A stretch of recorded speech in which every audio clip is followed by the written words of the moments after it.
Como les decía, empezamos este nuevo estudio a través de esta introducción del apóstol Pablo a la iglesia de Éfeso.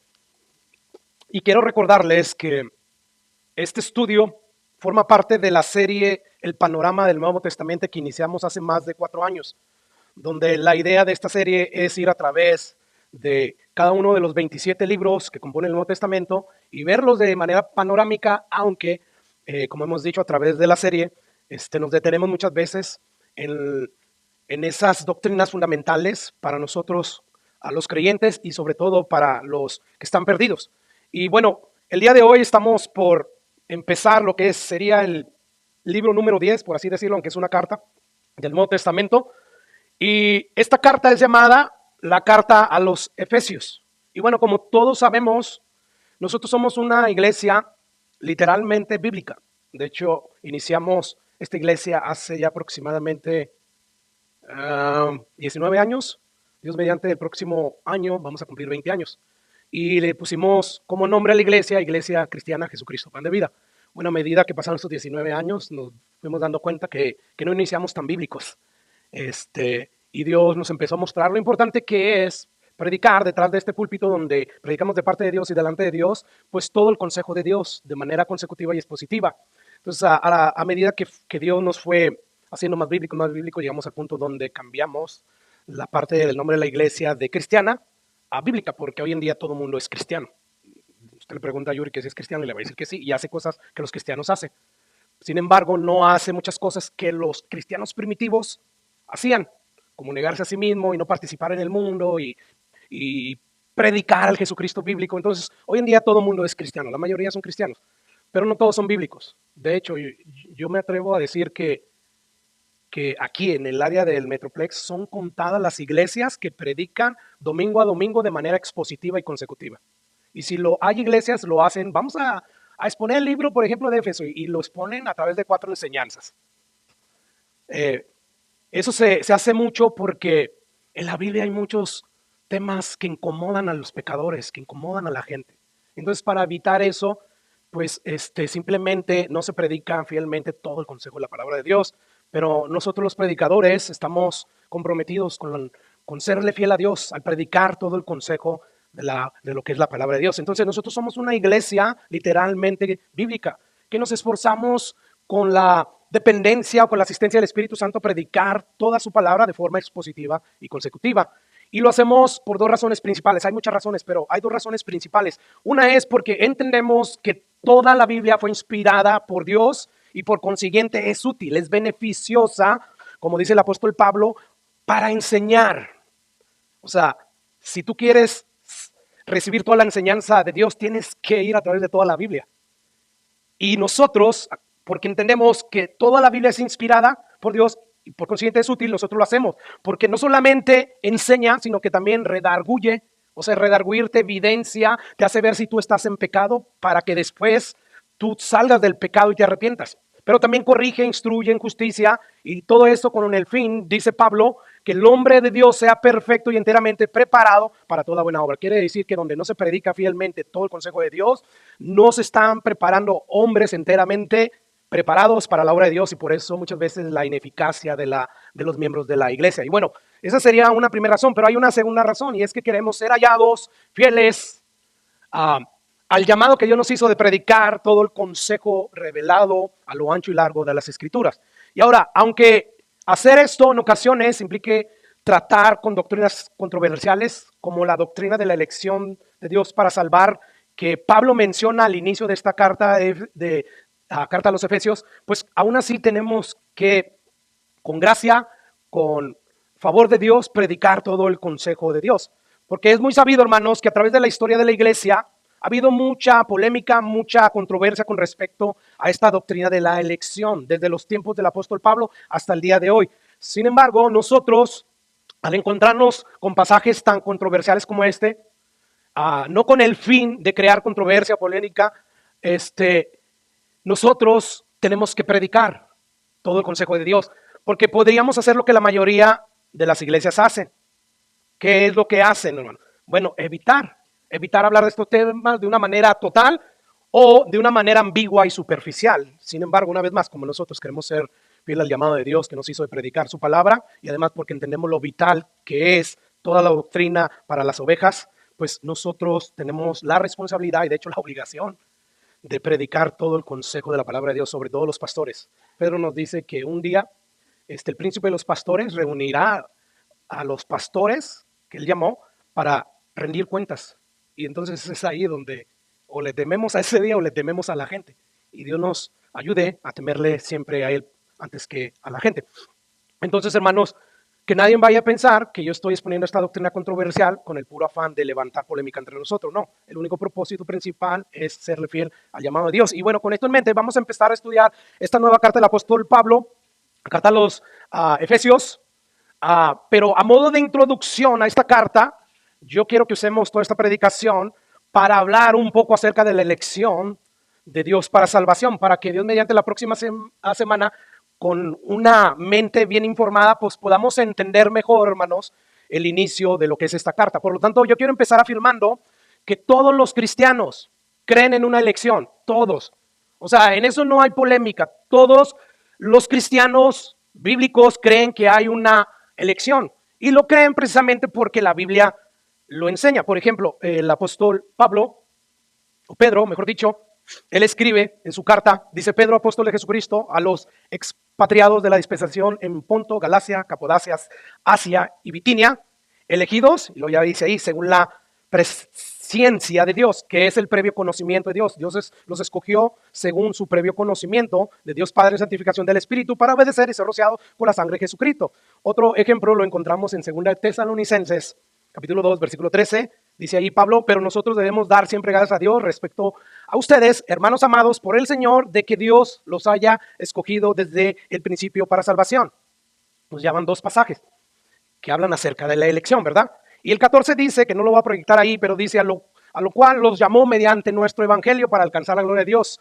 Lo importante de estés en la postura que estés, predicar el evangelio, porque es el medio por el cual Dios está salvando. Entonces Dios nos ayude a ser congruente con nuestras posturas que defendemos a capa y espada. Yo le digo a Dios: ayúdame, Señor, porque yo entiendo que tú me has llamado para proclamar el evangelio. Sí, soy pastor y me has llamado para alimentar a tus ovejas, pero tú me das oportunidades para hacer obra de evangelista. Entonces, hay varios ejemplos en la Biblia donde nos lleva a todos los cristianos, a toditos, a creer que hay una elección. Por ejemplo, otro pasaje también está ahí en Colosenses, que dice: vestidos pues, ¿cómo? Como escogidos de Dios, santos, amados, de entrañable misericordia, de benignidad, de humildad, de mansedumbre y paciencia. Otro ejemplo también lo encontramos en 1 Corintios, capítulo 1, versículo 26. Dice Pablo: pues miren, hermanos, su vocación, que no son muchos sabios según la carne, ni muchos poderosos, ni muchos nobles, sino que lo necio del mundo escogió Dios para avergonzar a lo sabio, y lo débil del mundo escogió Dios para avergonzar a lo fuerte, ¿verdad? Y bueno, el último ejemplo de muchos todavía que hay, pues lo tenemos aquí en esta carta que estamos a punto de empezar a estudiar, que el apóstol Pablo dice: bendito sea el Dios, o sea, alabado sea el Dios y Padre nuestro Señor Jesucristo, que nos bendijo con toda bendición espiritual en los lugares celestiales en Cristo. Y luego ahí viene: según nos escogió en Él antes de la fundación del mundo. Entonces, como vemos, hermano, la Biblia enseña la elección de Dios para salvación. Y todos los cristianos, mientras no le pongamos la elección condicional o incondicional, todos estamos bien. Dios elige para salvación. El problema está en que no todos estamos de acuerdo en cuanto a cuál es la base de esa elección. Es decir, ¿en qué se basó Dios para escoger a unos y no a otros? Bueno, pues a través de la historia del cristianismo, esta pregunta se ha respondido de dos maneras. Es ahí donde viene el problema. Bueno, por un lado están aquellos que sostienen que Dios eligió para salvación a todos aquellos que Él sabía, a la luz de su omnisciencia, del previo conocimiento del futuro, que escogerían creer en Jesús. Y bueno, basado en ese previo conocimiento, Él actuó eligiendo a cada uno de ellos.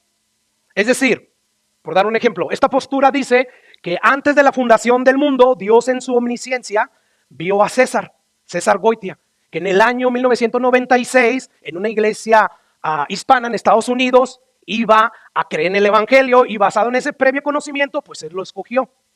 Esa es una postura. Por otro lado, estamos aquellos que sostenemos, entre ellos estoy yo, que mis primeros años de cristiano estuve en la primera, en la que acabo de mencionar, pero Dios, porque empecé a predicar su palabra de manera expositiva y consecutiva, pues me cambió y me dijo: no estás mal, César. Y bueno, como la Biblia es beneficiosa para corregir, me corrigió en esa área, ¿verdad? Pero esta otra postura sostiene que como Dios en su omnisciencia, de que todo lo sabe, Él sabía que nadie terminaría eligiendo creer en Jesús. Él, basado en ese previo conocimiento y por el puro afecto de su voluntad, según su beneplácito, Él decidió de manera soberana elegir de entre toda la raza humana que voluntaria y deleitosamente prefiere rechazar a Dios, elegir a unos. Es decir, esta postura dice: antes de la fundación del mundo, Dios en su omnisciencia vio a César Goitia, al igual que el resto de la humanidad, y como lo vio que terminaría eligiendo no creer en Jesús, por varias razones, por darle dos razones principales, pues está la que César iba a desear, como toda la humanidad, vivir de manera autónoma, de manera soberana. Y número dos, porque no iba a venir a creer en Jesús porque Jesús es luz y no iba a querer yo que me reprendiera mi vida de pecado. Bueno, basado en ese previo conocimiento, Él me escogió a mí por el puro afecto de su voluntad. Y no solamente a mí, sino a muchísimos más. Entonces, en estas dos posturas es donde radica el problema dentro del cristianismo en cuanto a esta doctrina de la elección. Antes de seguir, y no lo tengo aquí en mis notas, yo quiero que usted esté como bien claro en que creas o no, o mejor dicho, estés en una postura o en la otra, de eso no depende tu salvación, ¿ok? No, la salvación depende del sacrificio de Jesús nada más. Y de si tú verdaderamente viniste a Él en arrepentimiento y fe, y con una fe genuina, y si Dios te dio el Espíritu Santo. De eso nada más depende nuestra salvación. O sea, ¿qué quiere decir? Que hay verdaderos cristianos que van a terminar en el cielo por el sacrificio de Jesús, que creen de la primera postura, y hay otros que creen, también verdaderos cristianos, en la segunda postura. Y no tenemos ahí ningún problema, ¿verdad? Sin embargo, pues sigue todavía, o existe todavía este problema. Y bueno, como yo sé que la membresía de esta pequeña iglesia está compuesta tanto por miembros que abrazan la primera postura, como también miembros que abrazan la segunda postura, pues yo me quiero tomar el tiempo para darles una de las razones principales que yo tengo para abrazar la segunda postura. Que ya dije que Dios elige basado en el conocimiento de que nadie lo va a elegir. O sea, nadie. No es un Dios cruel porque no hay nadie que le está diciendo yo, Dios, y Dios le está diciendo, no, tú no estás en mis propósitos. No, o sea, basado a que no hay nadie que busque Dios, dice Pablo, no hay ni siquiera uno. Dios, en vez de enviar a todos al castigo eterno, dijo, no, yo voy a elegir a algunos. Y no porque se merezcan mi favor, o sea, por ninguna cosa que haya en ellos, por el puro, y puro es puro. O sea, no hay malicia en Él, por el puro afecto de su voluntad, el puro beneplácito de Él. Entonces, como yo sé que habemos hermanos en Cristo, parte de la iglesia, yo quiero tomarme el tiempo para darle la primera razón porque yo creo así, y no es para convencerlos a que vente a mi grupito. No, es nada más para que usted vea, hermanos, que yo no estoy creyendo a tontas y a locas esta doctrina nomás porque sí, o por capricho, porque quiero quedar bien con los que me lavaron el cerebro. No. Más bien quiero a través de fundamentos bíblicos decirle, esta es la razón principal por qué yo creo en esta doctrina. Y bueno, déjeme le doy la razón principal por la cual yo abrazo esta doctrina. ¿Cuál? Una vez más, la repito. Como Dios en su omnisciencia sabía que nadie terminaría eligiendo creer en Jesús, Él, basado en ese previo conocimiento, por el puro afecto de su voluntad, decidió soberanamente elegir a unos y a otros dejarlos sumergidos en lo que ellos quieren estar sumergidos. ¿Dónde? En sus delitos y pecados. Y bueno, ¿cuál es esta primera razón? Bueno, es debido a la argumentación que Pablo le da a los romanos con respecto a esta doctrina de la elección. Vamos a ir rápidamente a Romanos capítulo 9 y antes de empezar a ver los versículos donde Pablo presenta esta argumentación a favor de la elección soberana de Dios, quiero hacer un poco de contexto. Si usted recuerda, hace 2 años creo, estudiamos la carta a los romanos y bueno, el apóstol Pablo del capítulo 1 al capítulo 8, él de manera extensa, de manera profunda nos presenta lo que es el evangelio, la manera en cómo Dios está salvando a los pecadores. Y en resumidas cuentas, lo que Pablo dice del capítulo 1 al capítulo 8 es, hermanos, que el evangelio anuncia que tanto judíos como gentiles, todos están destituidos de la gloria de Dios por cuanto todos pecaron. Y por consiguiente, lo único que les espera a ellos es la ira de Dios. a menos, y aquí entra la buena noticia, de que ellos acepten la única vía de escape que existe, que Dios ha proveído para evitar la misma ira de Dios. Y esa vía, de escape es viniendo en arrepentimiento a los pies de Dios y creyendo en la persona y la obra expiatoria de Jesús, que fue a quien Dios puso como sustituto en la cruz. ¿Para qué? Para el perdón de nuestros pecados. Así que en resumidas cuentas, esto es lo que Pablo habla del capítulo 1 al capítulo 8, pero de una manera obviamente más extensa. Y bueno, llegamos al capítulo 9, después de hablar de la salvación de los hombres. Bueno, ahí vamos a encontrar a Pablo argumentando a favor de la elección soberana e incondicional de Dios. Y él inicia el capítulo 9, primeramente expresando cómo él se siente a la luz de la incredulidad y del rechazo del evangelio de Dios por parte de sus parientes, por parte de sus compatriotas judíos. Y él dice en el versículo 1, verdad les digo en Cristo, no miento, mi conciencia me da testimonio en el Espíritu. ¿De qué? De que tengo gran tristeza y continuo dolor en mi corazón, porque desearía yo mismo ser anatema, o sea, maldito, separado de Cristo por amor a mis hermanos, los que son parientes según la carne. O sea, Pablo entiende que como sus parientes y sus compatriotas judíos han rechazado el único medio que Dios ha proveído para ser salvos de su ira, pues todos están destituidos de la gloria de Dios y lo único que les espera es el hervor de la ira de Dios. Y bueno, a raíz de eso es que el corazón de Pablo está con mucha tristeza, porque Pablo entiende que Jesús es una realidad. Él vio, de hecho vio a Jesús como una luz que lo dejó ciego, ¿verdad? Entonces él vio cosas sobrenaturales, por lo tanto él no necesitaba fe para creer en Jesús. Entonces para él era muy fácil llorar porque sus parientes, sus compatriotas estaban perdidos porque han rechazado el único medio que existe para ser salvos. Y Pablo lo expresa en los primeros versículos de este capítulo 9. Y bueno, Pablo está tan triste que llega al grado de decir, si fuera posible yo daría mi vida, o sea, que sea yo maldito, para que ellos puedan ser salvos. Y entonces Pablo está ahí muy preocupado por la salvación de su pueblo, de sus ciudadanos, de sus parientes. Y bueno, ¿qué cree que pasó? Los judíos, y de hecho la misma iglesia, ver que pues, la mayoría de los judíos lo rechazaron, a los suyos vino, los suyos no lo recibieron, significa pues, empezaron a cuestionar a Dios, que Dios falló en su promesa. ¿Eso es lo que estás diciendo, Pablo? Porque Dios le prometió a Abraham que su descendencia, todo Israel, sería salvo. Entonces, ¿qué está pasando, Pablo? Y esto era lo que estaba surgiendo en la mente de muchos. Y bueno, el apóstol Pablo, al saber lo que está sucediendo, que muchos están concluyendo erradamente, Pablo empieza a explicar que Dios no ha fallado con su promesa. No ha sido él infiel. Más bien él va a decir que no todos los que descienden de Israel son israelitas. Dice ahí Romanos 9:6. No que la palabra de Dios haya fallado, no que la promesa de Dios no la haya cumplido. Esa promesa de que Dios le dijo que en Abraham las naciones iban a ser benditas, pero sobre todo Israel, sus descendientes.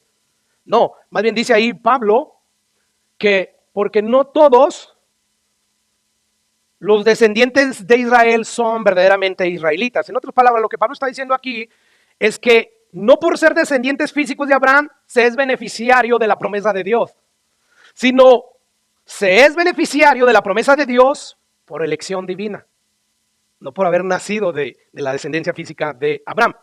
Escuche cómo Pablo pasa a corroborar esta verdad dando el ejemplo de Abraham, versículo 7. Dice Pablo, ni por ser descendiente de Abraham son todos hijos de Dios, sino en Isaac te será llamada descendencia. O sea, de la descendencia de Isaac, que es hijo de Abraham, de ahí yo prometo que toda su descendencia van a ser salvos, van a escuchar el evangelio y van a creer. ¿Sí? O sea, en otras palabras, lo que Pablo está diciendo aquí es, miren, Dios no ha fallado, Dios ha cumplido su promesa. Lo que pasa es que no todos los descendientes de Abraham verdaderamente son hijos de Dios. Abraham tuvo dos hijos, Ismael, quien fue su primogénito, e Isaac. Pero Dios escogió a Isaac de pura gracia y no a Ismael. Escuche lo que sigue diciendo el versículo 8. Esto es, no los que son hijos según la carne, o sea, nacidos de Abraham, la descendencia, son los hijos de Dios, sino que los que son hijos de Dios son, ¿según qué? La promesa.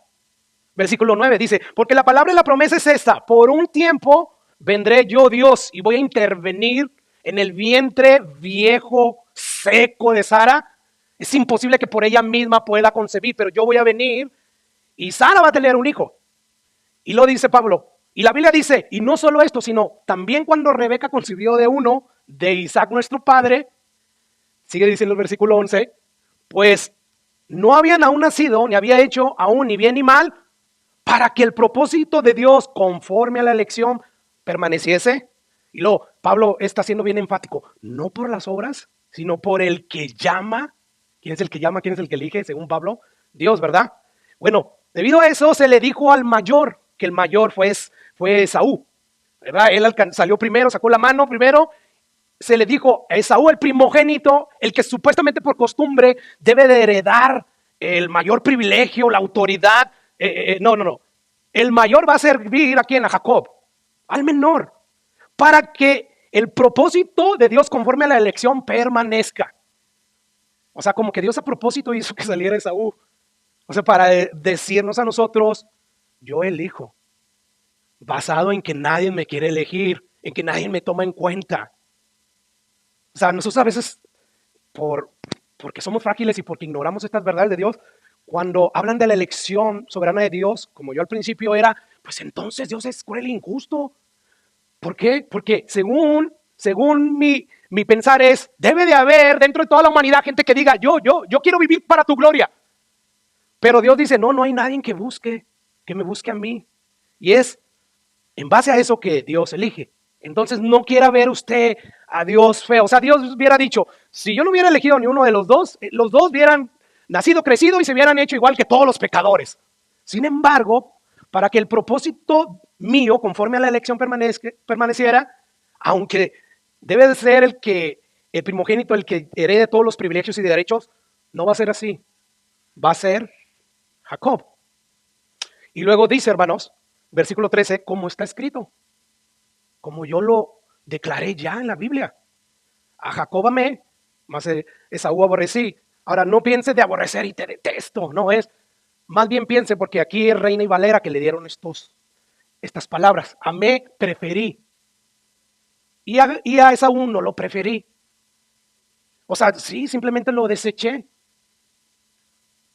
Yo escogí a Isaac, escogí a Jacob porque había algo en ellos. Bueno, no. Ellos también me dieron muchas razones para no escogerlo, pero por el puro afecto de mi voluntad, yo los elegí. Entonces vemos pues, hermanos, que Pablo nos dice en estos versículos de manera implícita que Dios no solamente muestra su elección soberana sobre algunos en el ejemplo de Abraham y sus dos hijos, Ismael e Isaac, sino también lo muestra en los dos hijos que tuvo Isaac, Jacob y Esaú. Entonces, allí vemos que Dios escoge a Isaac y no a Ismael. Ahí vemos también que Dios escoge a Jacob y no a Esaú. Y una vez más, no porque hubiera alguna condición favorable tanto en Isaac como en Jacob que los hiciera ellos más merecedores que sus otros hermanos. No, Dios simplemente le plació. Y bueno, a esto se le llama elección incondicional, sin condiciones. O sea, yo por ejemplo y todos nosotros, los que ya nos hemos casado, si estamos casados, nosotros condicionamos a nuestro cónyuge, ¿verdad? A mí me gusta este cónyuge por esto y esto y esto y lo otro. Ahí sí hay una condición. Por eso yo elegí y ella me eligió a mí. Cuando vas a elegir hacer algo más, sí está condicionado. Pero en este caso, Dios no vio nada. O sea, puedes elegir a este porque este es bien inteligente y este me va a servir más en mi reino. Acabamos de leer, ¿verdad? En 1 Corintios, cuando citaban los pasajes de la Biblia, donde todos los cristianos creemos en una elección. El problema es, ¿en base a qué, verdad? Y decíamos que Dios escogió a quienes. O sea, a la escoria del mundo, para que nadie se jacte en su presencia, ¿verdad? Entonces, hermanos, Dios elige de manera incondicional y soberanamente. No basado en nada de lo que hayamos hecho bien o mal, sino basado nada más en su propósito, en sus propósitos. Y bueno, esta verdad, el mismo Pablo nos está hablando aquí, pues Pablo la confirma ahí mismo en su carta, en el capítulo 8, versículo 28. Vamos a regresar un capítulo, estamos en el capítulo 9, y esto es lo que dice el apóstol Pablo. Y sabemos que los que aman a Dios, porque tienen ya el Espíritu Santo y por eso son capaces de amar a Dios, todas las cosas les ayudan bien a ellos, o sea, no se van a perder. Esto es a los que conforme a sus propósitos son llamados, porque a los que antes conoció, sigue diciendo Pablo, también predestinó. Y a los que predestinó, a ellos llamó. Y a los que llamó, a ellos justificó. Y a los que justificó, a ellos glorificó. O sea, no hay nadie que se pierda ahí. Todos ellos van a ser salvos. Ahora, llegamos al versículo 14. Vamos a regresar al capítulo 9 de Romanos. Y Pablo va a anticipar las objeciones que se van a levantar en la mente de todos aquellos que escuchan esta verdad. Yo creo que a todos nos ha pasado. A mí me pasó. Yo no crecí en el evangelio creyendo esta verdad. Y cuando la escuché, empecé yo a objetar como este opositor del apóstol Pablo.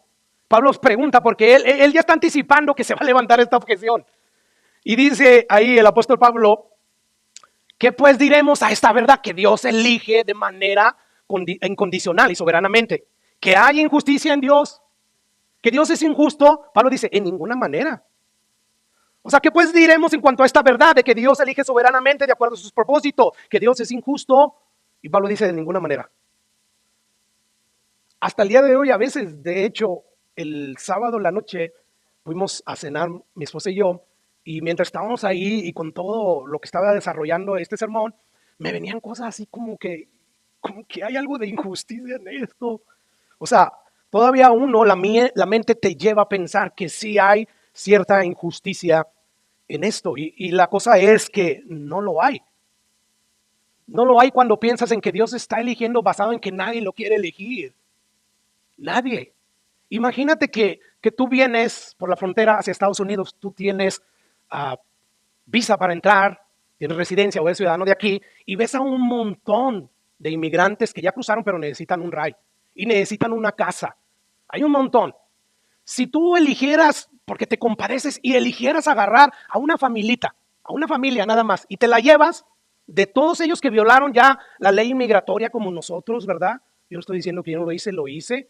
Pues hay consecuencias, ¿verdad? Bueno, ¿sería injusto de ti el no haberte llevado a todos?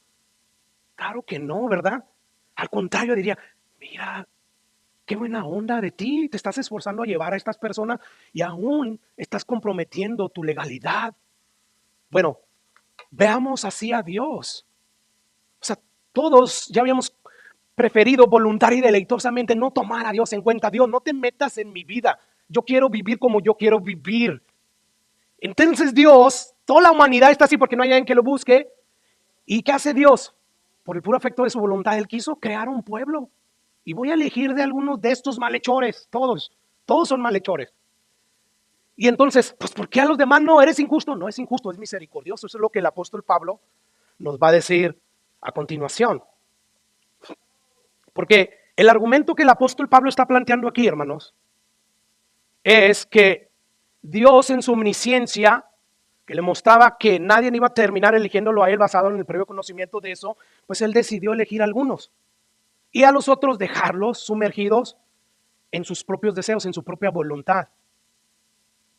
O sea, si Dios de manera sobrenatural no interviniera inclusive en los elegidos y nos dejara, no, todavía estuviéramos diciéndole a Dios, suéltame, yo no te quiero porque yo quiero seguir viviendo autónomamente, yo no te quiero. Pero como Dios te da un nuevo corazón para que entonces lo quieras, ya no sucede eso. Entonces eso es lo que Dios está haciendo. Está eligiendo, no de manera cruel ni arbitraria. Está siendo un Dios misericordioso. Si hubiera querido, nos deja todos sumergidos y no nos da un nuevo corazón y estuviéramos ahí sumergidos en nuestros delitos y pecados. Y bueno, escucha lo que dice Romanos 1:28. Y como ellos, o sea, ¿quiénes son ellos? Toda la humanidad. Como toda la humanidad no aprobó tener en cuenta a Dios, ¿Dios qué hizo? Los entregó una mente reprobada para hacer cosas que no convienen. Así que, hermanos, para mí es muy claro que este versículo 14 en el cual pregunta Pablo, que pues diremos, ¿hay injusticia en Dios? En ninguna manera, dice él. Ahí enseña que la elección que Dios hace antes de la fundación del mundo es incondicional y soberana. No fue condicionada porque vio que en el futuro nosotros lo íbamos a elegir. No, él vio que nadie lo iba a elegir y por eso es incondicional. Porque mire, si no fuera así, como Pablo lo está exponiendo, y si hubiera sido porque Dios vio en su omnisciencia que algunos iban a terminar creyendo en Jesús, y basado en eso, Él los eligió, pues no estuviera este cuestionamiento que encontramos aquí, y lo vuelvo a poner, no estuviera ahí ese cuestionamiento, que pues diremos, hay injusticia. O sea, Pablo está diciendo que pues diremos, hay injusticia porque aparentemente hay injusticia. Si fuera de la otra manera, pues no habría este cuestionamiento, no estuviera esa objeción. O sea, la misma plantación del apóstol Pablo de esta pregunta constituye evidencia de que Pablo está enseñando que la salvación está basada en la elección soberana de Dios y no la voluntad humana. Pablo enseña aquí claramente que Dios elige a algunos y a otros no, sin tener en cuenta sus obras. Y es debido precisamente a esta manera incondicional de elegir de Dios que se levanta este cuestionamiento. O sea, concluimos entonces que Dios es injusto únicamente porque Él elige según el puro afecto de su voluntad de manera incondicional. Por eso está ese cuestionamiento. Entonces, si no fuera así, no estuviera ese cuestionamiento. No sé si estoy haciendo lo mejor para que usted me entienda y si me está entendiendo, pero si Pablo enseñara que fuimos elegidos porque Dios en su previo conocimiento que tenía del futuro, vio que yo y ustedes íbamos a responder con fe al mensaje del Evangelio, y en base a esto, Él nos eligió así. Entonces, ¿por qué está eso? ¿Por qué está ese cuestionamiento? O sea, este cuestionamiento que está ahí en el versículo 14, Pablo no lo hubiera presentado. Porque claramente aquellos, si fuera así, que fueron elegidos por Dios, porque Él vio que los iban a elegir, pues entonces no iban a cuestionar nada de esto. O sea, lo más lógico para la mente humana es, hermano, que no hay nada de injusticia en que Dios los eligió porque Él sabía que los iban a elegir. Pero el cuestionamiento surge en el versículo 14, precisamente porque Dios no eligió así. Así que Pablo nos muestra claramente que Dios se elige de manera incondicional, no por ninguna obra que el hombre pudiese haber hecho, sino por el puro afecto de la voluntad de Dios, y lo hace de manera soberana. Y es bien evidente que Pablo está enseñando esto. ¿Es contraintuitivo para nosotros? Sí. Yo por mucho tiempo me negaba a aceptar lo evidente, cuando ya Dios me lo empezó a mostrar. Y bueno, hasta el día de hoy, como le decía hace rato, en ocasiones pienso como el personaje antagónico de Pablo, que Pablo está presentando aquí, y digo, como que Dios está siendo medio injusto. ¿Y por qué pasa esto, hermano? ¿Por qué nos pasa esto? ¿Por qué no aceptamos fácilmente esta verdad de Dios, de cómo Él elige? Porque nosotros tendemos a olvidar, hermano, que Dios elige basado en que no hay nadie que busque a Dios. Y es ahí donde tenemos problemas. Mire, la razón de por qué tenemos a ver a Dios como un Dios, cuando se nos pone esta doctrina, como un Dios tirano y cruel, y ver a la humanidad como la víctima de ese Dios tirano y cruel, pues precisamente es porque olvidamos, hermano, lo que Dios dice, cómo en base a que Él elige. O sea, Dios nos está diciendo, hermanos, que es en base a que no hay nadie que lo busque, no hay nadie que quiera vivir para su gloria. Y a pesar de eso, Él tiene misericordia de algunos y los trae a su reino. Y bueno, yo sé que no es fácil aceptar y abrazar esta doctrina, sin embargo, tenemos que aceptarla porque allí está. ¿Recuerdas que la Biblia dice, toda la Biblia es inspirada por Dios, verdad? Toda y es útil. Como que eso no. Yo desde hace mucho aprendí a no ser seleccionista en la Biblia. Es todo o nada. O sea, si yo estuviera en que unas cosas sí de la Biblia y otras no, yo dejaría de creer en Dios que se revela en la Biblia, porque o lo agarras con todo como es, o mejor no pierdas el tiempo, ¿no? Ahora, hermanos, también en ocasiones, cuando meditamos en esta doctrina, tendemos a imaginar que parte de la humanidad, como he estado diciendo, está diciendo a Dios, hey Dios, yo quiero vivir para tu gloria, yo quiero creer en ti. Y Dios en su trono de manera pedante y arbitraria está diciendo, vete al diablo, no, tú no vas a formar parte de mis propósitos. Yo te elegí para perdición. Y no es así. No. O sea, la Biblia claramente nos va a decir que nadie fue elegido por Dios para perdición.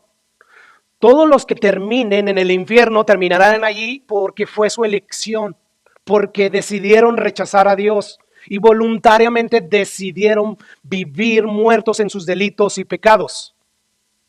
Escucha lo que Dios le dice al pueblo de Israel en Deuteronomios capítulo 30, 19. Dice Dios, a los cielos y a la tierra llamo como testigos hoy contra ustedes, que les he puesto delante de ustedes la vida o la muerte, la bendición o la maldición. Escojan, ustedes elijan, pues la vida para que vivan ustedes y su descendencia. Y luego sigue diciendo, y no lo voy a proyectar, pero dice Dios, amándome a mí, Jehová, atendiendo a mi voz. Eso es lo que no quiere la humanidad. Quieren creer en Dios a su manera, que Dios esté ahí nada más, no para reprenderlo, no para corregirlo, sino para que me ayude a salir de mis problemas. Ese es el Dios que la mayoría de las personas abraza. Sin embargo, aquí Dios está diciendo, ustedes escojan entre la vida y la muerte, porque alejarse de mí hay muerte, hay maldición. pero permanecer en mí, ahí hay vida, ahí hay bendición, y ustedes van a elegir. La tierra y los cielos están de testigos. Elíjanme, elijan amarme, elijan atender mi voz, vivan para mí. Entonces, estos pasajes en muchos manos enseñan que la invitación para venir a formar parte de los salvos es para todos, hermanos. Nadie está excluido ni rechazado. Escucha lo que Jesús proclamó en Mateo 11:28. Venir a mí, ¿quién es? Todo. El llamado es universal. Vengan a mí todos los que están trabajados y cargados y yo los haré descansar. El problema, dice Dios, es que nadie quiere venir. ¿Por qué? Porque Dios es luz. Él es santo, santo, santo. En Él no hay pecado. Y nosotros sí, y nos encanta. Y no pienses en los pecados más terribles y más controversiales. No piensa que no quieres vivir para la gloria de Dios. Entonces ahí está el problema. ¿Recuerdas lo que Jesús les exclamó con mucho dolor? Mateo 23. Jerusalén, Jerusalén, que matas a los profetas. Los profetas que Dios te envía invitándote, vengan a mí, sean salvos todos los términos de la tierra. Tú, Jerusalén, tú, pueblo de Israel, que matas a los profetas y apedreas a los que te son enviados. Dice, ¿cuántas veces? Agoté todos mis recursos, hice todo lo Diosmente posible para traerlos a mí. Ustedes tuvieron un privilegio que ningún otro humano gentil tuvo. Yo me manifesté a ustedes, les di mi ley. ¿Cuántas veces quise juntar a tus hijos como la gallina junta a sus polluelos debajo de sus alas? ¿Y qué? Ahí está el problema. Entonces no veas a este Dios que Pablo nos presenta en la Biblia como que hay algunos que le están diciendo, yo Dios quiero vivir para tu gloria. Y Dios le dice, no, tú no estás en la lista de mis elegidos. No, la invitación es para todos, pero como nadie quiere y basado en eso, Dios entonces por misericordia decide elegir a algunos. Eso es lo que Pablo está exponiendo aquí y lo confirma y lo corrobora a través de todas sus cartas, y la misma Biblia corrobora todo esto. Así que la Biblia es muy clara para decir que nadie fue elegido por Dios para perdición. No, más bien la humanidad elige voluntaria y deleitosamente perderse, amando y prefiriendo más vivir en sus delitos y pecados antes que venir a la luz y sean reprendidos por sus malas obras que practican. Dijo Jesús, esta es la condenación del mundo, Nicodemo. La luz vino al mundo y el mundo prefirió más las tinieblas. No quisieron venir a mí porque sus obras son malas y no quería que yo, que soy la luz, los reprendiera. Así que, hermanos, nadie fue elegido por Dios para perdición. No, Dios nos creó y nos dio un libre albedrío y nosotros elegimos voluntariamente y deleitosamente no tomar en cuenta a Dios para nada en nuestra vida. Así que la manera correcta en que debemos de ver a Dios cuando elige soberanamente es a la luz de que Él elige de manera soberana por lo que Dios afirma acerca de la humanidad entera. Escucha lo que dice Salmos, capítulo 14, versículo 2. Jehová miró desde los cielos sobre los hijos de los hombres para ver si había algún entendido. ¿Qué? Que buscara a Dios. ¿Y qué pasó? ¿Miró a algunos? Todos se desviaron. Esa es la opinión de Dios. Todos se desviaron. Esa es la luz de esta verdad que Pablo está diciendo. Es por eso que Dios eligió soberanamente. A Él le plació formar a un pueblo de toda la humanidad que tenazmente resistió vivir para la gloria de Dios. Pablo viene y cita en Romanos 3 precisamente esto. Dice ahí el apóstol Pablo, se lo debo, pero aquí se lo leo. De hecho no la tenía proyectada, pero dice Pablo en Romanos 3:10, como está escrito. ¿Dónde? Ahí en ese salmo. No hay justo ni aún uno, no hay quien entienda, no hay quien busque a Dios. Todos se desviaron y aún se hicieron inútil. No hay quien haga lo bueno, no hay quien, ni siquiera uno. Ahora, con este pasaje en mente, vamos a volver a pensar en que desde antes de la fundación del mundo, Dios teniendo este previo conocimiento, una vez más, de que la humanidad, todos ellos voluntariamente y deleitosamente iban a elegir no tomar en cuenta a Dios, Él, basado en ese conocimiento, eligió a unos para salvación y el resto lo dejó sumergido en sus delitos y pecados. Bueno, a la luz de esta verdad, para nada Dios parece cruel. Más bien se ve como un Dios misericordioso, y es por eso que Pablo concluye con esa objeción que se levantó. Entonces Dios es injusto porque eligió a Isaac y no a Ismael, porque eligió a Jacob y no a Esaú. Dios es injusto. Todavía ni nacía ninguno de los dos. Y Él, para que permaneciera el propósito de la elección, ¿qué hizo? Le dijo, el mayor, o sea, Esaú va a servir a Jacob, porque a Jacobo lo preferí antes que a él. Así que Dios realmente no es un Dios cruel, es todo lo contrario. Vamos a volver ahí a los versículos 15 y 16 de Romanos 9. Y es lo que dice Pablo, pues a Moisés dice tener misericordia del que yo tenga misericordia y me compadeceré del que yo me compadezca. Versículo 16, así que no depende del que quiere. ¿Y sabes por qué no depende del que quiere? Porque nadie quiere. Oh, Jerusalén, Jerusalén, ¿cuántas veces quise juntarlos, pero no quisiste? O sea, por eso es que no depende del que quiere, porque no hay nadie que quiera. ¿Te das cuenta? Entonces, por lo tanto, sigue diciendo Pablo, ni depende del que corre, del que se esfuerza, sino de quién, que tiene misericordia. Entonces aquí Pablo nos está enseñando que Dios tiene el derecho de elegir quiénes han de ser salvos, basado en que nadie quiere ser. Y estoy siendo muy repetitivo, y es con un propósito. De que si a mí de repente digo, ay, ay, como que hay media injusticia en Dios. Entonces dice ahí, yo tengo el derecho de tener misericordia de quien yo quiera. Y en el versículo 17, Pablo nos muestra que Dios tiene la libertad de no hacerlo con otras personas.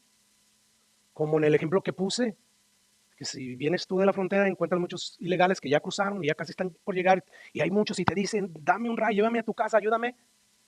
Tú tienes la libertad y el derecho de elegir a uno, inclusive no elegir a nadie y no pasa nada, ¿verdad? Bueno, de la misma manera Dios tiene la libertad de no hacerlo. Y por eso dice ahí, porque la escritura dice a Faraón, para esto mismo te levanté, para mostrar en ti mi poder, para que mi nombre sea anunciado por toda la tierra. Y ahora Pablo en el versículo 18 nos muestra la conclusión en torno a esta verdad, que de hecho ahí mismo está, versículo 18. De manera que de quien quiere, tiene misericordia. ¿Te das cuenta? Es porque Dios quiere, por su puro afecto. Y al que quiere, endurece. Pero no es injusto que haya endurecido a Faraón. Faraón ya era un tirano. Faraón ya había agotado la paciencia de Dios. O sea, Faraón Dios lo dejó vivir solo y se fue haciendo más malo y más malo. Y ya tenía el corazón duro, pero cuando lo endurece su corazón es para que Dios siga mostrando las plagas. O sea, en vez de dar su brazo a torcer en la primera plaga, Dios ya lo endureció, pero él ya era un tirano. O sea, ni siquiera ahí Dios está haciendo o confinó a Faraón para que fuera al malo. Diablo, pastor, Dios sí levanta a hombres para la perdición. Sí los elige, no. Es que ya estaba ahí sumergido Faraón. Dios sigue siendo misericordioso. Él no se complace en la muerte del impío. Todo lo contrario. Ahora, no olvidemos que Dios decide tener esa misericordia y decide endurecer a quien Él quiere, una vez más, basado en todo esto que yo estoy diciendo. Y yo no sé si usted notó, pero el mismo Pablo señala la conclusión lógica de esta libertad divina en torno a la elección. En el versículo 16, así que, como esto es así, no depende del que quiere, sino de Dios que tiene misericordia. Ahora, vea cómo Pablo vuelve a reafirmar la doctrina de la elección soberana de Dios para salvar, porque él vuelve a levantar una objeción que muchas veces salen los opositores de esta doctrina, como yo solía objetar al principio. Y dice el versículo 19, ahí está el 17 y 18. Dice Pablo, pero me dirán ustedes, los que no aceptan esta doctrina de la elección soberana de Dios, ¿por qué pues Dios sin culpa? Porque ¿quién ha resistido a su voluntad? O sea, ¿por qué Dios sigue señalando al hombre como responsable de su pecado? ¿Por qué Dios sin culpa? Si estás diciendo que él mismo levantó a Faraón. No. O sea, una vez más, esta objeción de parte de los opositores de esta doctrina muestra que verdaderamente Dios elige basado en que nadie lo iba a elegir a él. Y de ahí estas objeciones, hermanos. Si fuera al contrario de que Dios vio que lo íbamos a elegir nosotros y por eso actuó a elegirnos, o sea, si fue condicionado, ¿para qué estas objeciones? ¿Para qué estos cuestionamientos? Ya van dos. Entonces tenemos que deducir que es por eso que Dios elige de esta manera. O sea, es precisamente lo que lleva a los opositores de esta doctrina a reaccionar indignamente. Objeto. Dios está siendo injusto. O sea, ¿por qué pues sin culpa? Porque ¿quién ha resistido a su voluntad? Y Pablo responde mostrándole a todos los oponentes, a mí me lo mostró, la distancia infinita que hay entre Dios y sus criaturas. Escucha lo que dice Pablo. Mas antes, ser humanillo, pedazo de estierquillo, ¿quién eres tú para altercar con Dios? ¿Dirá el vaso de barro al que lo formó, ¿por qué me has hecho así? ¿O no tiene potestad, autoridad el alfarero sobre el barro? O sea, Pablo está diciendo, somos como barro, que ni a barro llegamos. Para hacer de la misma más un vaso para honra y otro para deshonra. O sea, es como si Pablo le estuviera diciendo a todos los opositores, ¿quién te crees tú para que te pongas a discutir con Dios? Hay un solo Dios, hermanos, y ese Dios no somos ni tú ni yo, Él es Dios. Y bueno, es debido a esta argumentación que Pablo le da a los romanos con respecto a esta doctrina que yo abrazo esta postura doctrinal, que establece que Dios, basado en su omnisciencia, como Él sabía que nadie lo iba a elegir, Él voluntariamente y por el puro afecto de su voluntad decidió escoger a unos y no a otros. Ahora, rápidamente, quiero terminar con dos cosas. Número uno, como hemos visto, la Biblia nos dice que Dios salva a unos y a otros no. A otros los deja sumergidos en su propio pecado porque eso es lo que quiere. Sin embargo, hermanos, tengo que decir que la Biblia también muestra que el humano es responsable de arrepentirse y de creer en el Evangelio. Y yo sé que esto suena contradictorio, ¿verdad? Sin embargo, estas dos verdades están allí en la Biblia, corren a la par la una de la otra. O sea, por un lado, las escrituras nos muestran que Dios soberanamente elige, pero también nos muestran la responsabilidad humana. Y rápidamente vamos a ver algunos pasajes donde el Espíritu Santo muestra estas dos verdades altamente contradictorias. O sea, por un lado vamos a ver que la salvación es una obra divina de Dios que lleva a cabo desde el cielo, porque no depende de ti ni de nadie. Y por el otro lado vamos a ver que el hombre es responsable de arrepentirse y de creer. Escucha cómo Juan inicia su evangelio, capítulo 1, versículo 12. Dice Juan, más a todos los que le recibieron, ellos le recibieron. Ellos eligieron recibir el evangelio, recibir a Jesús. A los que creen en su nombre les dio potestad de ser hechos hijos de Dios. Y luego el versículo 13, ahí viene la doctrina de la elección soberana. O sea, el primer versículo 12 nos habla de la responsabilidad del ser humano. Pero luego viene ahí la elección soberana de Dios, los cuales no son engendrados. O sea, no nacen. Los cuales no nacen de sangre, ni de voluntad de carne, o sea, de voluntad humana, ni de varón, sino de la voluntad de ¿quién? Entonces, por un lado tenemos la responsabilidad humana, para todos los que le recibieron, y por el otro lado tenemos ahí la elección soberana de Dios, los cuales no son engendrados por voluntad humana, sino por la voluntad de Dios. Así que esto significa que el nuevo nacimiento es efectuado por Dios en aquellos que por el puro afecto de su voluntad decide darle a ellos vida eterna. Vamos a pasar a Mateo capítulo 11 y veamos lo siguiente, versículo 28, 27 de hecho. Todas las cosas me fueron entregadas, dice allí, por mi Padre, ¿verdad? Y ahora escuchen lo siguiente. Y nadie conoce al Hijo, o sea, nadie llega a tener una relación con el Hijo, sino el Padre. Y luego dice, ni al Padre conoce alguno, sino el Hijo, y aquel a quien el Hijo lo quiera, ¿qué? O sea, Jesús está diciendo que el único que conoce al Hijo es aquel a quien el Hijo lo quiera revelar. ¿Qué vemos ahí? Elección soberana, ¿verdad? Y bueno, versículo 28, el siguiente, ahí mismo en ese capítulo. Y ahora dice Jesús, pero venid a mí todos los que estén trabajados y cargados y yo los haré. Amén. ¿Cómo sucede esto? O sea, ¿cómo esto puede ser posible, pastor? Es una paradoja, ¿verdad? Es contradictorio. ¿Cómo se puede dar? ¿O elige Dios o nosotros elegimos? Explíquemelo, pastor. No tiene explicación, ni Pablo lo sabe explicar. Solamente está ahí en la Biblia. Aceptamos todo lo que la Biblia dice. Hablamos todo lo que la Biblia dice y callamos todo lo que la Biblia nos dice. Escuche lo que dice Juan, capítulo 3, versículo. Yo le leo el 14, ahí tiene usted el 15 y el 18. Jesús le dice a Nicodemo, y como Moisés levantó la serpiente en el desierto, así es necesario que el Hijo del Hombre sea levantado en la cruz del Calvario, para que todo aquel que en él cree no se pierda, mas tenga vida eterna, ¿verdad? Y luego sigue diciendo el versículo 18, el que en él cree no es condenado, pero el que no cree ya ha sido condenado porque no ha creído en el nombre del unigénito Hijo de Dios. Una vez más, hermanos, yo quiero recalcar que todos estos versículos nos enseñan que nadie es elegido para perdición. Todos los que terminan en perdición es porque ellos voluntariamente y delitosamente eligieron vivir en sus pecados, y la paga del pecado es muerte, es perdición. Así que la salvación es ofrecida a todos, venid a mí todos. Y si un pecador rehúsa, rechaza la oferta del perdón de Dios, un día Dios ha establecido donde se va a encontrar con esos pecadores como juez. Y él, o sea, los pecadores como personas responsables. y serán juzgados por sus pecados y por su propia decisión de rechazar a Cristo. Así que si usted no cree, usted es responsable por su incredulidad y será culpable y será castigado. Esta es la responsabilidad humana. Entonces vemos en estos pasajes tanto la clara presentación de la salvación soberana como la presentación de la responsabilidad humana. Pero pastor, ¿cómo esto puede ser posible? ¿Cómo es posible que Dios elige soberanamente y aún así me hace responsable?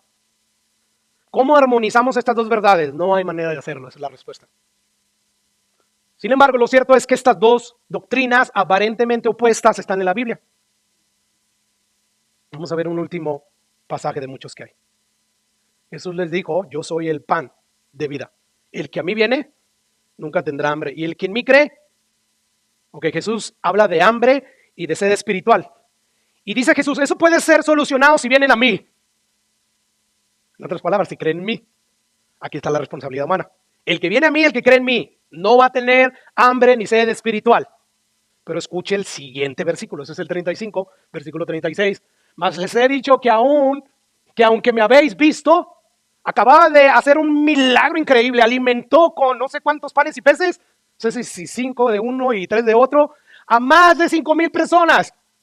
A pesar de que vieron que yo hice eso, dice Jesús, no creen verdaderamente que yo soy el Mesías. ¿Y qué dice el versículo 37? Todo lo que el Padre me da, elección soberana, vendrá a mí, y el que a mí viene, de elección soberana a responsabilidad humana. ¡Ah! ¿Te das cuenta? Él va de todo aquel que cree puede tener vida eterna, a todo lo que el Padre me da vendrá a mí, y el que viene a mí no lo echo fuera. Ahora Jesús más adelante en esa misma enseñanza reenfatiza esta verdad. Ninguno puede venir a mí si el Padre que me envió no lo trajere. ¿Quién elige pues? ¿Uno qué, pastor? Ahí están las dos, hermanos. ¿Qué va a hacer para reconciliar? Yo no pienso reconciliar nada, yo pienso predicar lo que está en la Biblia. Pero se está contradiciendo. Quiero ser fiel a Dios. Versículo 47 es el 44. De cierto les digo que el que cree en mí tiene vida eterna, responsabilidad humana. Tú tienes que creer, es tu obligación creer en Él. Bueno, estos pasajes nos enseñan estas dos verdades, ¿verdad?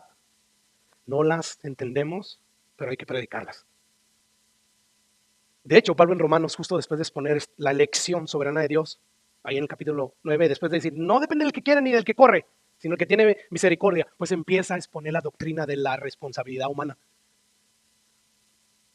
Vimos en el Romanos 9, este es el capítulo 10. Pero ¿cómo invocarán a aquel en el cual no han creído? ¿Y cómo creerán en aquel de quien no han oído? ¿Y cómo irán sin haber quien les predique? ¿Y cómo predicarán si no fueron enviados? Como está escrito, cuán hermosos son los pies de los que anuncian la paz, de los que anuncian las buenas noticias de Jesús. Cuán hermosos son los pies de todos aquellos que predican para Dios. Entonces ahí vemos la responsabilidad humana y vemos la elección soberana de Dios. ¿Cómo resolvemos esta paradoja? Vamos a hacer lo que el apóstol Pablo hizo. Él nunca intentó armonizar estas dos verdades.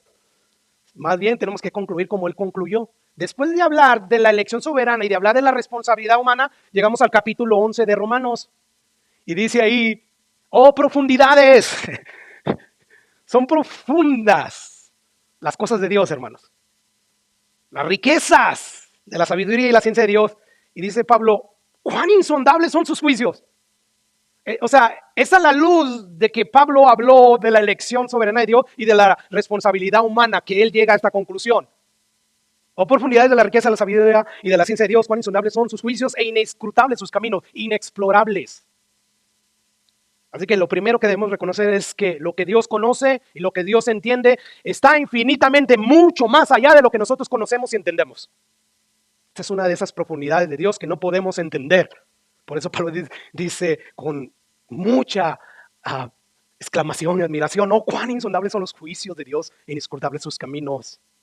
Así es que yo te pregunto, ¿trató Pablo de resolver esta contradicción? La respuesta es no. Él solo las expuso sin tratar de resolver en su mente lo que es imposible de resolver. Y esto es lo mismo que nosotros debemos de hacer, hermanos. Hay que exponer estas gloriosas verdades sin tratar de resolverlas. Porque cuando uno trata de resolverla, ¿sabes qué es lo que termina haciendo? Sacas una o la otra. ¿Cómo lo haces? Si, dependiendo de qué postura estás. Si estás en la primera postura, que Dios elige, porque vio que algunos lo iban a elegir a él, pues nada más vas a predicar esos pasajes, lo que la mayoría de las iglesias hacen. Pero si estás en la otra postura, pues nada más predicas eso y no predicas los demás. Entonces, ¿qué hace el pastor César? Lo que aprende del apóstol Pablo. Dirigido por el Espíritu Santo. Yo voy a exponer las dos. ¿Qué se contradice? Piensa lo que tú quieras. Eso es lo que piensan muchos ateos de Dios. Pero es así como Dios nos plació darnos estas dos doctrinas. Por lo tanto, vamos a imitar al apóstol Pablo. Vamos a dejar que la Biblia hable donde habla y callar donde la Biblia calla. Escuchen lo que el apóstol Pablo le dijo precisamente a los pastores de la iglesia de Éfeso, la carta que le envió a esa iglesia que vamos a estudiar ya de lleno la próxima semana, Dios mediante. Dice Pablo, les dice a ellos, a los pastores, a los ancianos. Versículo 25 no está ahí proyectado. Y ahora aquí, yo sé que ninguno de ustedes, entre quienes he pasado predicando el reino de Dios por más de 3 años, me verá mi rostro. Por tanto, yo los protesto en el día de hoy, estoy limpio. Yo quiero salir de este mundo así, estar limpio en mi conciencia de que no rehusé de darles todo el consejo de Dios, aunque eso implicara tener que padecer discusiones, críticas de otras personas. Por tanto, yo los protesto, estoy limpio de la sangre de todos ustedes. ¿Por qué? Porque no he rehuido, no he evitado anunciarles todo el consejo de Dios, desde Génesis hasta Apocalipsis. Entonces vamos a hacer lo que el apóstol Pablo hizo, hermanos. Vamos a predicar estas dos doctrinas. Escuche lo que un teólogo muy piadoso del siglo pasado dijo acerca de estas dos doctrinas. Dice, la diferencia entre el calvinismo, que el calvinismo más bien debe ser paulanismo, porque es la doctrina de Pablo y no de Calvino. Calvino solamente la agarró de Pablo. O sea, que creen lo que Pablo expuso ahí, que Dios elige soberanamente. Dice, la diferencia entre ese grupo y los arminianos, los que creen opuestamente, no es que el calvinismo cree en la soberanía de Dios, mientras que el arminianismo cree en la responsabilidad del hombre. La diferencia real es que el calvinismo cree plenamente tanto en la soberanía de Dios como en la responsabilidad del hombre, tal y como lo he puesto yo, sin tratar de resolver la paradoja racional que implica. Mientras que el arminianismo siente que la paradoja debe de resolverse.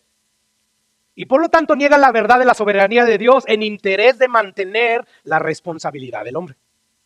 Por lo tanto, la verdadera diferencia, continúa diciendo este teólogo, entre las dos posturas es una diferencia en su actitud ante esta paradoja. El arminianismo se enfrenta a la paradoja con una rectitud racionalista. O sea, hay que resolver esta paradoja. Si esto implica tener que negar la verdad de la soberanía de Dios que está claramente en las Escrituras, que así sea. Mientras que el calvinista, el paulinista, se enfrenta a esta misma paradoja con una actitud de aceptación, de reverencia, sin tener que resolver la paradoja.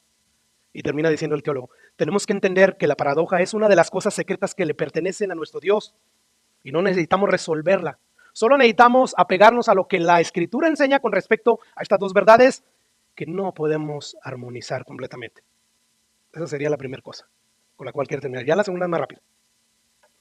Sea cual sea tu postura, todos tenemos la responsabilidad de predicar el evangelio.